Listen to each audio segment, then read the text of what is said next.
అధ్యక్ష, ఇందాక గౌరవ శాసనసభ్యులు కామినేని శ్రీనివాసరావు మాడుతూ అప్పుడు అందరూ ఇండస్ట్రీ కలవడానికి వెళ్ళినప్పుడు సైకో గారిని చిరంజీవి గారు గట్టిగా అడిగితే అప్పుడు ఈయన వచ్చాడంది అబద్ధం. గట్టిగా ఎవడు అడగలేదు అక్కడ. అది మీరు అన్నారు ఇందాక,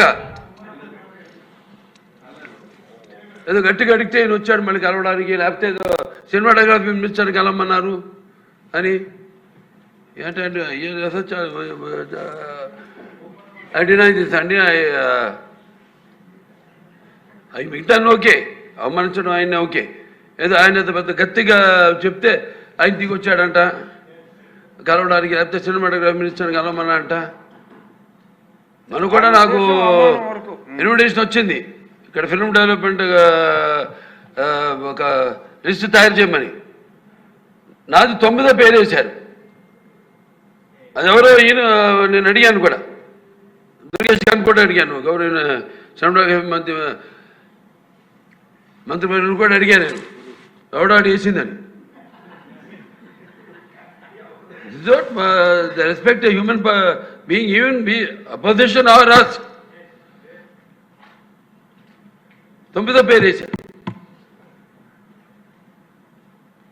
ఇదే అదేదో గట్టిగా ఎవడు అడిగాడు, గట్టిగా అడిగితే పంపించారు లోపలికి, వచ్చాడు ఈడు అడగడానికి. Sorry, I want to clarify this. No, very good, sir. Nonsense. Jagan సైకోనా మీరు సైకోనా? ఎవరు సైకో అయ్యా? మీరు ఒకసారి నువ్వు ఆలోచించుకో. నువ్వు ఎన్టీఆర్ గారు అబ్బాయివే కదా, ఎన్టీఆర్ గారి లాగా మనసుతో ఆలోచించు నువ్వు ఒక్కసారి. ఎవరు సైకో అయ్యా? ఏదో పనులన్నీ చేస్తున్న నీ బావ సైకోనా? అదేవిధంగా మీ నాన్న వెన్నుపోటు పొడిచి ఆయన ప్రాణాలు తీసిన మీ బావ సైకోనా? లేకపోతే జగన్మోహన్ రెడ్డి ఆయన పేరుతో జిల్లా పెట్టినటువంటి జగన్మోహన్ రెడ్డి సైకోనా? దుర్మార్గులారా మీరు. మీకు మరొకసారి నేను చెప్తున్నాను, చాలా బాధతో చెప్తున్నాను, మీకు నిజంగానే మీ బావకు పొయ్యే కాలం వచ్చింది. వాడికి ఎంతో సమయం లేదు ఇక అసలు. ఎందుకంటే పాపాలు పండి చీత్కరించుకుంటున్నారు. ఎందుకంటే ఎప్పుడు షూటింగ్లకు వెళ్ళటం, ఆ షూటింగ్ ఫంక్షన్లలో ఆడపిల్ల కనిపిస్తే ముద్దు పెట్టండి, కడుపు చేయండి అని ఆడవాళ్ళని గౌరవం లేకుండా మాట్లాడటం, కాన్స్టిట్యున్సీని గాలికి వదిలేయటం, అసెంబ్లీకి రాకపోవటం, ఇవన్నీ ప్రజలు గమనిస్తున్నారు. ఈరోజు వచ్చేసి నువ్వు మీసం మెల్లేస్తే ఇక్కడ ఎవరు భయపడే వాళ్ళు లేరని కూడా ఈ సందర్భంగా తెలియజేసుకుంటున్నాను. రాష్ట్ర ప్రజలందరికీ కూడా క్లారిటీ ఉంది. ఇంకా క్లారిటీ కావాలి అంటే ఈ అసెంబ్లీ సెషన్స్లో చంద్రబాబు నాయుడు అధికారంలో ఉన్నప్పుడు స్కిల్ డెవలప్మెంట్ స్కామ్ ఎలా జరిగింది, దాంట్లో చంద్రబాబు నాయుడు పాత్ర ఎంతుంది, ఆ తర్వాత అచ్చెన్నాయుడు గారి పాత్ర ఎంతుంది అనేది క్లియర్ కట్గా ఎక్స్ప్లెయిన్ చేస్తారు. ప్రజా డబ్బుని దోచుకున్న ఎవరిని కూడా వదిలిపెట్టేది లేదు అని కూడా ఈ సందర్భంగా చెప్తున్నాం. ఇవన్నీ కూడా ప్రజలందరూ కూడా గమనిస్తూ ఉన్నారు. ఈ రోజున ఆంధ్రప్రదేశ్ రాష్ట్రం గురించి మనం మాట్లాడాల్సి వస్తే జగనన్న హయాంలో గుడ్ గవర్నెన్స్ అన్నాము. ఈ రోజున ఆంధ్రప్రదేశ్ రాష్ట్రం గురించి ఆలోచిస్తే ఎవరైనా కూడా ఇదొక హరాస్మెంట్ గవర్నెన్స్ అని చెప్పి పిలుస్తున్నటువంటి పరిస్థితి. ఈ పరిస్థితులు చూసి ఎక్కడి నుంచి వస్తారు? ఎక్కడి నుంచి ఇన్వెస్టర్స్ కానీ ఇండస్ట్రియలిస్ట్ కానీ ఏవేవో చెప్తున్నారు కదా, ఇవన్నీ ఎలా అవుతాయి? ఈ పాలన మారినప్పుడు ప్రజల సంక్షేమం గురించి మీరు ఆలోచించినప్పుడు ఒక చక్కటి ప్రజాపాలన పారదర్శకంగా ఇవన్నీ డిస్పారిటీసు, ఈ బయాస్డ్ మేనర్స్ ఇవన్నీ మానుకున్నప్పుడే ఈ ఒక చక్కటి పాలన అనేది ఎవరైనా కూడా అందించగలుగుతారు. కాబట్టి మీకు ఆ ఉద్దేశం లేదు, మీకు ఆ ఆలోచన లేదు, కేవలం ఒక బయాస్డ్గా పాలన నడుస్తూ ఉంది. ఖచ్చితంగా ప్రజలు అన్నీ గమనిస్తున్నారు, ఖచ్చితంగా ప్రజలు బుద్ధి చెప్తారు. అలానే ఏదైతే ఇదే కాదు కోకొల్లలుగా ఉన్నాయి, నంబర్ ఆఫ్ ఎగ్జాంపుల్స్ ఉన్నాయి. ఈ ఎగ్జాంపుల్స్ అన్నీ కూడా ఇవన్నీ ప్రజలు ఏమీ మర్చిపోవట్లే, ప్రజలు అన్నీ గుర్తుపెట్టుకుంటున్నారు, కానీ సమయం కోసం వెయిట్ చేస్తూ ఉన్నారు.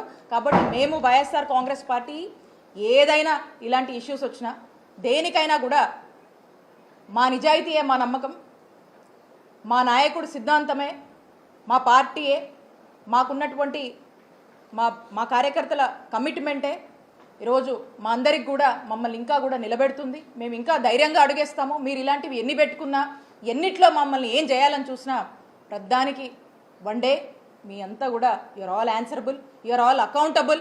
ఖచ్చితంగా కూడా ఒక సమయం వచ్చినప్పుడు దీనికి మీరు సమాధానం చెప్పుకునేటువంటి రోజులు వస్తాయి. ఖచ్చితంగా తెస్తాము. ఎక్కడా కూడా మా పోరాటం ఆపమని చెప్పి స్పష్టంగా మీ అందరికీ కూడా తెలియజేస్తూ ఉన్నాం. అంటే ఎన్టీ రామారావు కన్నా గొప్పాళ్ళ ఈ బాలకృష్ణ పురంధరేశ్వరే. వీడు 420 నా కొడుకు, వీడు దొంగ, వీడు జేబు దొంగ అని చెప్పి ఎన్టీ రామారావు చెప్పాడు, ఔరంగజేబు అని చెప్పి. ఈరోజు సిగ్గు లేకుండా రామారావు రక్తం పంచుకు పుట్టాం, రామారావు వారసులం అని చెప్పుకునేటువంటి ఇటువంటి వ్యక్తులు రామారావు పరువు తీయటానికి తప్పించి వీళ్ళు చంద్రబాబు నాయుడు దగ్గర పార్ట్నర్స్. ఒకడేమో విజయంకుడు, వాడు కూతుర్ని కొడుక్కిచ్చాడు. ఆ రోజు వెన్నుపోటు పడవటానికి ఎన్టీ రామారావు ఉంటే లాటలు సాగు అని చెప్పి డబ్బు కోసం, వాటాలు పంచకం కోసం, పదవుల కోసం పురంధరేశ్వరి చంద్రబాబు నాయుడు కలిసి ఎన్టీ రామారావుకి ద్రోహం చేశారు. ఈ ద్రోహులు ఈరోజు ఒకటిగా మాట్లాడక రెండుగా మాట్లాడతారు. కృష్ణ అనేవాడు ఎవడదో బొచ్చు పైన పెట్టి తిరుగుతూ ఉంటాడు. కనీసం బ్రెయిన్ అన్న ఆయన వాడితే బాగుంటుంది. అది కూడా ఎవడొకటి రాసి ఇచ్చింది చదివితే బొచ్చులెస్ ఆల్రెడీ బాలయ్య, ఇప్పుడు బ్రెయిన్లెస్ అని చెప్పి నిరూపించుకున్నాడు. ఎవడ బ్రెయిన్తో మాట్లాడు? ఇవన్నీ లోకేష్ రాసి ఇచ్చినాయే చంద్రబాబు నాయుడు డైలాగులు ఆయన చెప్పేది. బొచ్చు ఎవడో విగ్గి ఎవడో పెట్టు తిరుగుతున్నాడు, ఎవడ బొచ్చో తెలదు. కనీసం ఆ బ్రెయిన్ అన్న ఆయన వాడుకోవచ్చు కదా. ఎవడ వాళ్ళ నాన్న వాళ్ళ అయ్యా ఎన్టీ రామారావు ఏం చెప్పాడు? వీడు 420 గాడు అని చెప్పాడా? వీడు ఔరంగజేబు అని చెప్పాడా? వీడు అవినీతి చక్రవర్తి అని చెప్పాడా? మరి ఆ బొచ్చులెస్ బ్రెయిన్లెస్ బాలయ్య ఏదో చెబుతున్నాడు, నేనేం చెబుతా?